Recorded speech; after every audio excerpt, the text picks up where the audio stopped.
আসসালামু আলাইকুম বন্ধুরা, কেমন আছেন? আশা করি ভালো আছেন। প্রবাসীদের জন্য আজকের এই ভিডিওটি হয়তো বা শেষ ভিডিও, কেননা আজকের এই ভিডিওটির মধ্যে দেখিয়ে দিব একদম ভোট দিয়ে পোস্ট অফিসে কীভাবে জমা দিবেন।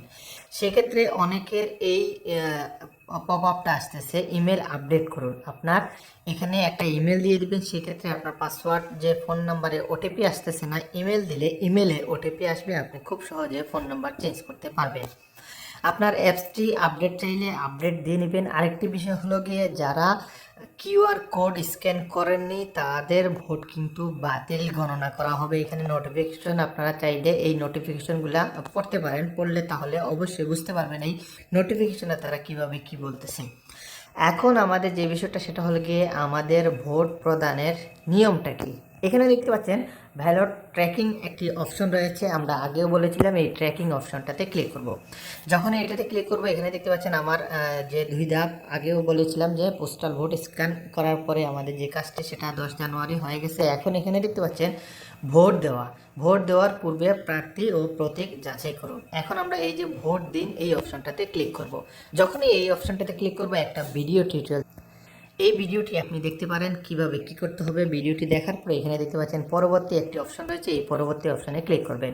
পরবর্তী অপশন এখানে ক্লিক করার পর এখানে দেখতেছেন বলতেছে আমাদের আগে যেভাবে ফেস স্ক্যান করা হয়েছে কিংবা সেলফি তুলে, সেরকম আমাকে এখানে একটা সেলফি তুলতে হবে। যেভাবে তারা নির্দেশনা দিবে সেভাবে, কখনো ডানে কখনো বামে, কখনো হাসতে বলবে, কখনো চোখের পলক ফেলতে বলবে, সবগুলো কমপ্লিট করবেন। এই জন্য এই যে পরবর্তী অপশন আছে এইটাতে ক্লিক করবেন। এখানে দেখতে পাচ্ছেন আমি যখন ছবিটি তুলেছি, সেলফিটি তুলেছি, এখানে সেলফি যাচাই সফল হয়েছে, কনফার্ম। এখানে এরকম আসতে হবে। এখানে আসার পরে কিন্তু এই যে পরবর্তী অপশন রয়েছে, পরবর্তী অপশনে ক্লিক করতে হবে। যখনই পরবর্তী অপশনে ক্লিক করবেন, এখন আবারও বলতেছে সেলফি তোলার জন্য। এখানে দেখতে পাচ্ছেন কিভাবে কি করতে হবে, সম্পূর্ণ নির্দেশনা রয়েছে। আগে যেভাবে ছবি তুলেছেন ঠিক সেভাবে এখানে এই যে পরবর্তী অপশন রয়েছে, এই পরবর্তী অপশনে আমাদেরকে আবারও ক্লিক করতে হবে। তো এখানে দেখতে পাচ্ছেন আমাকে ছবি তোলার কথা বলতেছে। অবশ্যই আপনি আলোকিত স্থানে গিয়ে একটি সুন্দর করে ছবি তোলার চেষ্টা করবেন। তো এখানে দেখতে পাচ্ছেন আমাদের যাচাইকরণ সম্পূর্ণ হয়ে গেছে। আমাদের যে সেলফিটি দিয়েছে সেলফিটি কিন্তু কনফার্ম হয়ে গেছে। এখন আমরা পরবর্তী অপশনে আবারও ক্লিক করব। তো এখানে দেখতে পাচ্ছেন আমি যে আসনের প্রার্থী রয়েছে, আমি যে ভোট প্রদানের এখানে কিন্তু আমার সেই লিস্টে চলে আসছে, কে কোন প্রতীকে দাঁড়িয়েছেন সেখানে কিন্তু প্রতীক রয়েছে এবং নামও রয়েছে।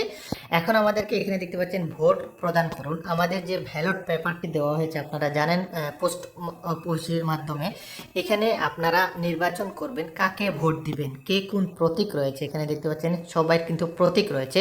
সেই প্রতীকের কিভাবে এখানে দেখতে পাচ্ছেন আমাদেরকে বলে দেওয়া হয়েছে টিক মার্ক দিবেন, না হলে ক্রস চিহ্ন দিবেন। আপনি যে ব্যক্তিকে ভোট দিবেন সেই ব্যক্তির খালি বক্সে পাশে খালি যে বক্স রয়েছে সে বক্সে টিক মার্ক কিংবা একটা ক্রস দিবেন, একাধিক দিবেন না। মানে যে কোনো একজন ব্যক্তিকেই আপনি কিন্তু ভোট দিতে পারবেন। যখন আপনি ব্যালটের সম্পূর্ণ কাজ সম্পূর্ণ করে ফেলবেন, এখানে দেখতে পাচ্ছেন ভোট দিয়েছি এই অপশনটাতে এখন আমাদেরকে ক্লিক করতে হবে। তারপরে আমাদের সামনে এরকম একটা ভিডিও চলে আসবে। এই ভিডিওর মাধ্যমে এখানে আপনারা কিভাবে ব্যালট পেপার রিটার্ন ভিডিও কিভাবে জমা দিবেন পোস্ট অফিসে সেই টিউটোরিয়ালটি এখানে রয়েছে, আপনারা চাইলে দেখতে পারেন। তো তারপরে এই যে পরবর্তী অপশানে ক্লিক করবেন। পরবর্তী অপশনে ক্লিক করার পরে এখানে দেখতে পাচ্ছেন আমরা যখন ভোট প্রদানের, এটা কিন্তু আগে এরকম ছিল না, তো আমরা এখন ভোট দিয়ে দিয়েছি এই জন্য গ্রিন হয়ে গেছে। তারপরে এখানে দেখতে পাচ্ছেন আপনি ব্যালটটি পোস্ট অফিসে জমা দিয়েছেন। যদি জমা দিয়ে থাকেন, ভোট প্রদানের পরে যে প্রক্রিয়াগুলো বলেছি সেই প্রক্রিয়াগুলো যদি না বুঝেন আমাদেরকে কমেন্টস করবেন, সেই কাজগুলো করবেন। কাজ করার পরে যখন পোস্ট অফিসে জমা দিবেন তখন এই যে জমা দিয়েছি এই অপশনটাতে ক্লিক করবেন। যখন এই জমা দিয়েছি এই অপশনটাতে ক্লিক করবেন তখন এরকম একটা পপ আসবে যে টিক মার্ক এরকম দিবেন। যদি আপনি জমা না দিয়ে থাকেন তাহলে এটাতে টিক মার্ক দিবেন না। যখন পোস্ট অফিসে জমা দিবেন তখনই কিন্তু আপনি এই কাজটি করবেন। তারপরে এখানে দেখতে পাচ্ছেন রিটার্নিং কর্মকর্তা আপনার ব্যালটটি গ্রহণ করেছে। যখন গ্রহণ করবে মানে বাংলাদেশ নির্বাচন কমিশন অফিসে চলে যাবে, তারা আমার যে ব্যালটটি গ্রহণ করার পরে এখানে কিন্তু এটাও গ্রিন হয়ে যাবে, মানে আমাদের ভোট সম্পূর্ণ হয়ে গিয়েছে।